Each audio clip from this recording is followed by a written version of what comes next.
actually been one on the... Oh, Daniel Lag. Hello, mate. On the super chat, I'll let you know. Go on. Professional as ever. I can't remember which of the last super chats we read out, so I'm going to make way. Let me see.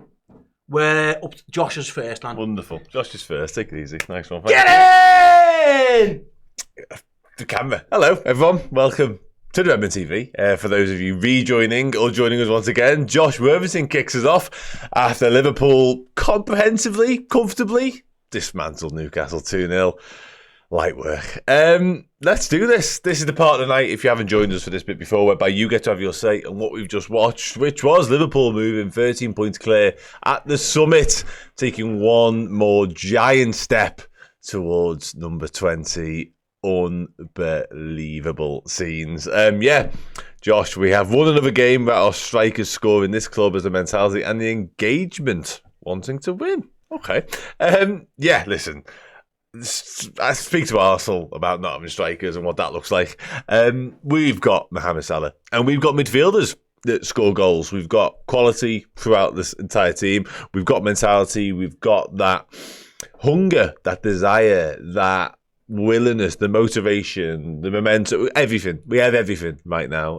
Every single possible base is covered, and that's why we look as though we're moving somewhat serenely, all too easily. Our passage has been laid out to us towards glory once again. It's good, isn't it? It's fucking good, isn't it? It is good. It is very good. I spoke before about sort of like the realisation and it all sort of sinking in and hitting home what this could be. And tonight only further rubber stamps it, really.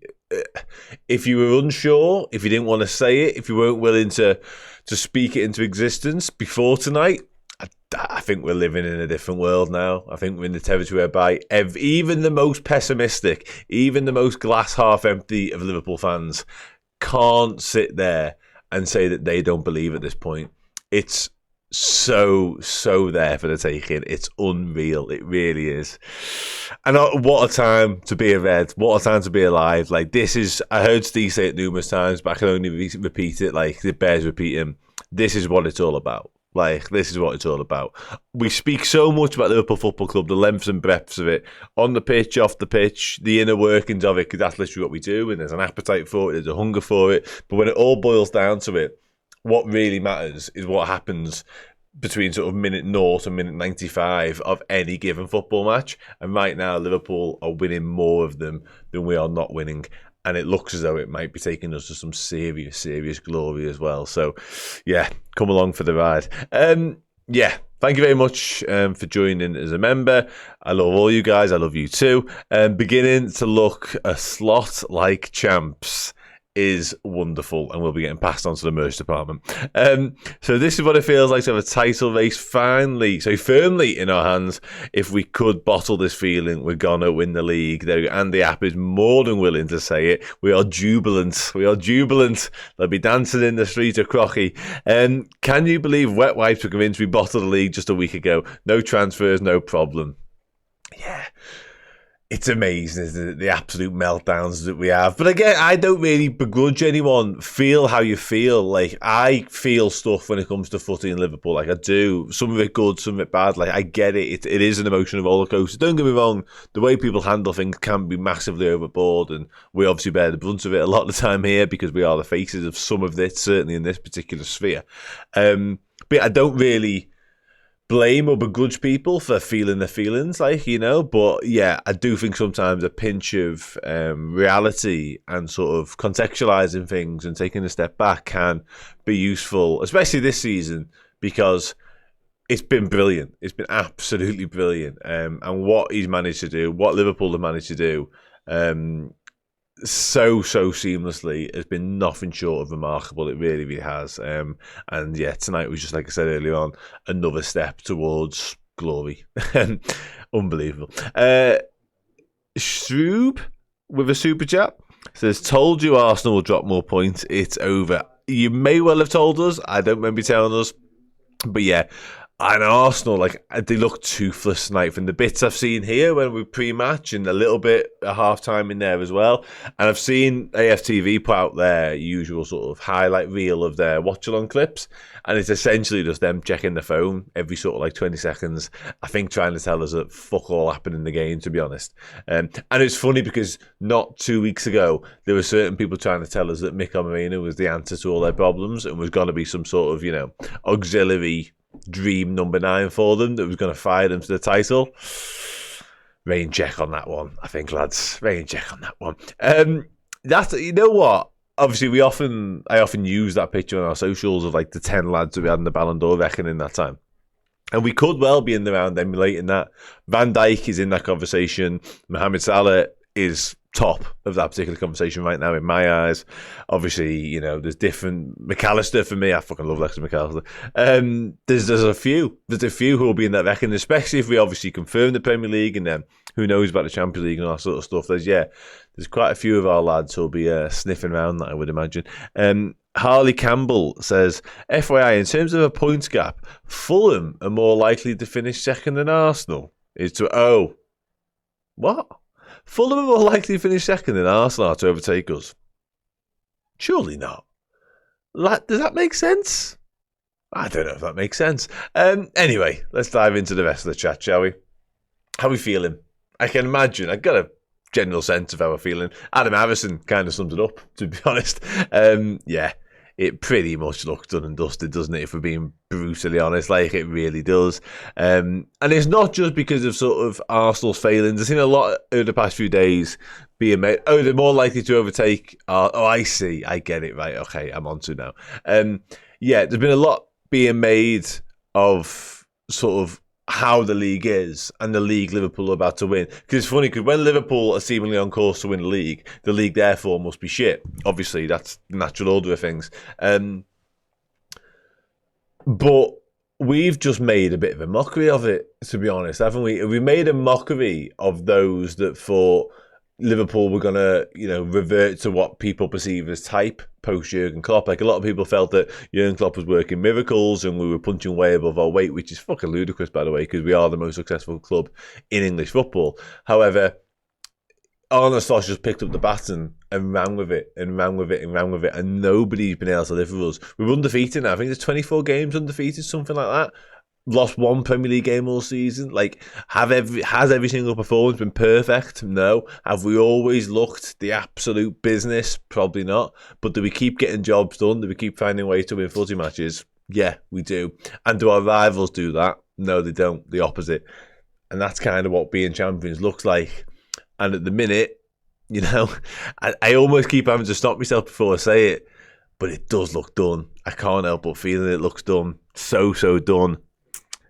And for a while, he is this, by the way. For a while, I'll be honest, because I could try and be quite cool, calm, collected in most circumstances. Regular viewers will understand that. But for a while, a lot of my general confidence and sense that we were going to win the league was based around Arsenal's deficiencies and inability to score regularly from open play, and they were so heavily reliant on set pieces, and then so many injuries, etc.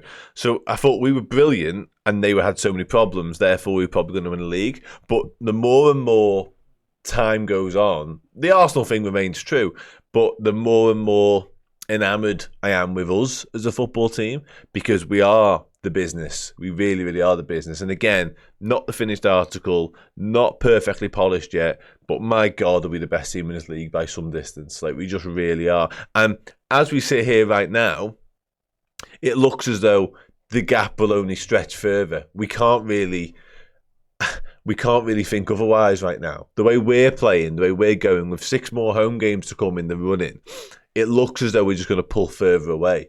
And Arsenal, although Mikel Arteta has been at pains to stress he will never throw in the towel, I think a few of his players might throw in the towel, because their race looks run to me. Absolutely run.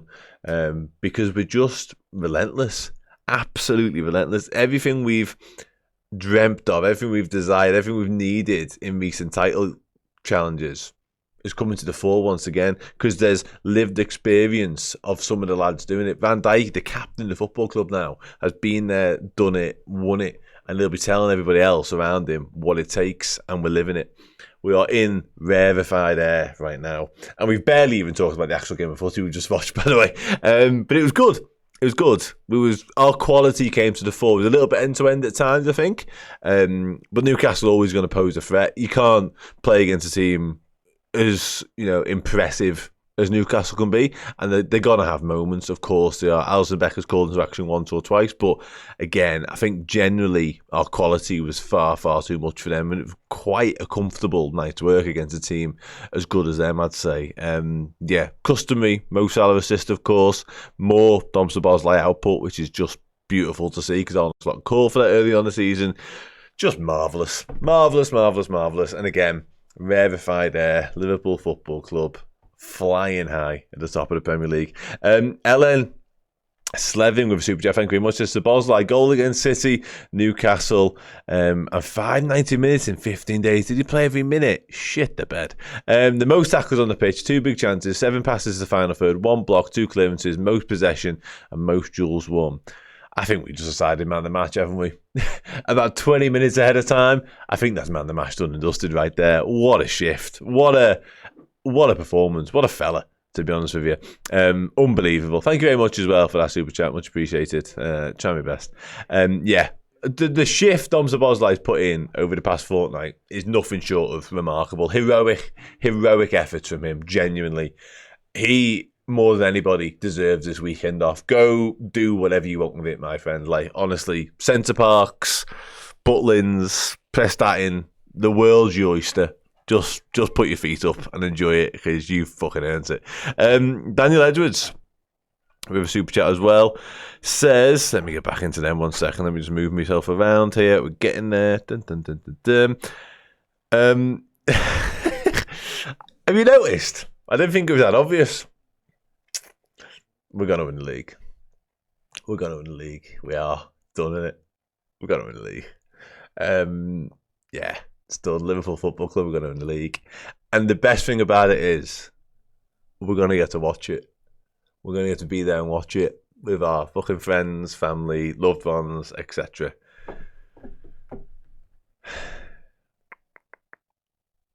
It's good, isn't it? Sorry.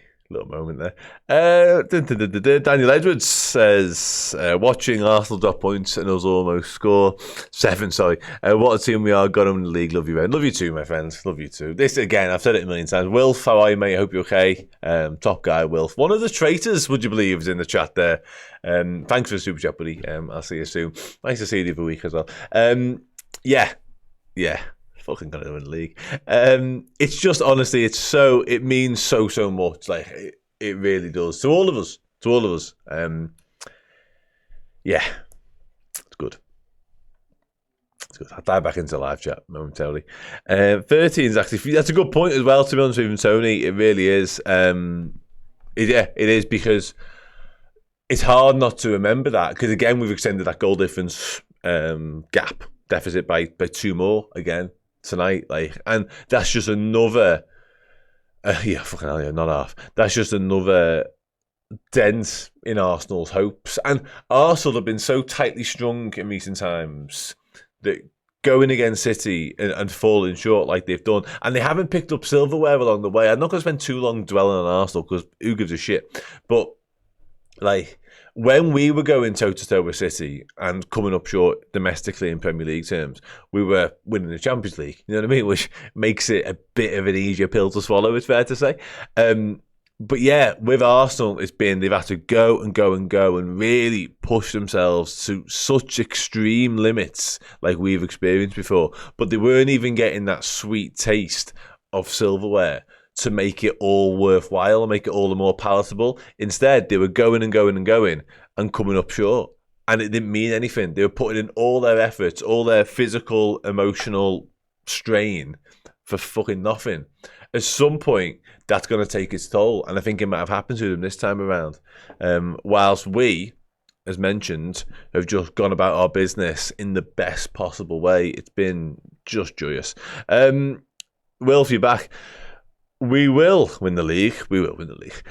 Do you reckon we'll drop points? And if yes, who against? I think we will drop points. I'd be fucking amazed. If we won every single game from here on out, it would be a lovely watch. Yeah, I think we'll drop points along the way. And so much will depend, and it's a lovely fucking position to be in, let's be honest. But a lot of how the end of the season looks for Liverpool in terms of the running in the Premier League will depend on when it's confirmed, which I almost didn't want to say it, but it's fucking true. It will depend when it's wrapped up and it's mathematically ours, and we can really celebrate, because then priorities and then attention shifts elsewhere. If we can get ourselves into a position whereby it is done and dusted sooner rather than later, I don't quite know when that is. I was trying the other day to work out what game. I want it to be at Anfield. I'll say that right now. I'm open to saying that. I want it to be confirmed at Anfield. We deserve that. But yeah, do we then have to start prioritising Champions League stuff? You know what I mean? And that might mean we drop points in a game we wouldn't have normally have done. So yeah, we will drop points. I'm certain of it. There's relatively difficult games to come as well. Chelsea away is one of our. Yeah, there's a few tricky customers. But yeah, Arsenal giving us a guard of honour is something I'm very much on board with. Like, I very, very much want to see that, I must admit. Who's most likely to be like the Bernardo Silva, the Arsenal sides? Just furious, just livid, so pissed off they can't even bear to clap us for a single second. I'm so here for that fume and hatred. It's untrue. And you know, I don't have any particular gripe, anger or bitterness towards most sets of fans. Arsenal ones are definitely in that conversation. But like, if their season is done by the time they come to Anfield, which is a possibility, like, imagine being an Arsenal fan and having to come to Anfield, the home of the newly crowned Premier League champions, and watch your side, who was supposed to be the side that picked up the pieces should Man City, you know, capitulate, and it wasn't them, it was us instead. Imagine having to come and watch that. Like, I know they had a decent day at Anfield, on a different occasion when they came to win the league, but whatever. Fast forward to now. Yeah, that would be a grueling watch. Like, you know, Arsenal fans are clearly committed to the cause and they love the football club no matter what, so I'm sure they'll be there and they'll definitely watch it. But shit, like, there'll be a lot of them that won't be keen on that journey and won't be keen on watching that whatsoever. Yeah. Do you reckon the cop has time? Yeah. I think it's quite straightforward. I don't think it's particularly taxing when it comes to lyrics. But yeah, what a joke! Like, what a night, what a season. Honest to God. And the beauty of the season is, like, the possibilities remain endless, absolutely endless. Like, we're talking here in the most confident of fashion, with our absolute chest, that Liverpool are going to win the Premier League in 2024-25. Number 20 is coming home. Our record of the best and most successful football club in English football is about to be extended further. And yet that feels like the first bit that we could get done. I mean, the Carabao Cup's come sooner, but you know what I mean? Like, we can really sit here and be confident about that bit of silverware with a Carabao Cup final on the horizon, with a Champions League knockout phase to come. It's going to be busy, aren't I? But the best kind of busy. Honestly, I would walk over hot coals to be as busy as this, honest to God. This is what it's just all about. This is just everything. I'll start to wrap up this part of the show, otherwise I'll be here till midnight. My barber's just texted me saying we're a joke, aren't we? That tells you the sort of company that we're keeping right now. Yeah, we are though. We are fucking good. Right, I'll start to wrap up because I've got another bit of the show to do. And Will Webster just texted me as well. Hi, mate. Yeah, I've got a play rankings to do. Come and join me for that, because that's the bit of the night where we could carry on talking about the fact Liverpool are going to win the Premier League if you really wanted to. Like, I rank that particularly highly. That's pretty boss to me. But what we're supposed to do in that bit is talk about all the players that play tonight and put them somewhere between boss, sound and your messing, and just kind of just say how good they all are, really. And we can just talk generally, we can talk about specifics, we can talk about the actual game. Not ass, like, ultimately, you know, not a lot else matters right now, because the facts of the matter are we're brilliant and we're 13 points clear at the top of the Premier League because we've just cruised past a decent Newcastle United side. What is interesting about that, actually, whilst I'm talking for talking's sake, like, how much sort of weight and credence do we put into this game tonight? I know Isak wasn't there, but whatever, in terms of what that means for the final in a few weeks' time, because we were so superior tonight, it felt like, in most departments. So Newcastle landed a couple of little jabs along the way, don't get me wrong, but it never really felt out of our control. We never really lost any sort of comfort. There was a bit end-to-end at times. Defence turned to attack once or twice and vice versa, but realistically, it did feel as though that game was always in our sphere and always in our hands a touch. And if you're Newcastle, having come to and you just experienced that, would you be thinking, okay, now this is going to be tough? And I remember, like, really, really tough. And it felt like we had gears to go through as well. And having that element and that semblance of just like dominance must strike a little bit of fear if you're a Newcastle player. Anyway, time to do some more talking over there. I'll try and keep things professional, because that's what we've got to do. The time for wildness will come, and it feels like it's coming not too far from now. But yeah, do come and join me for this bit, because I need you more than ever.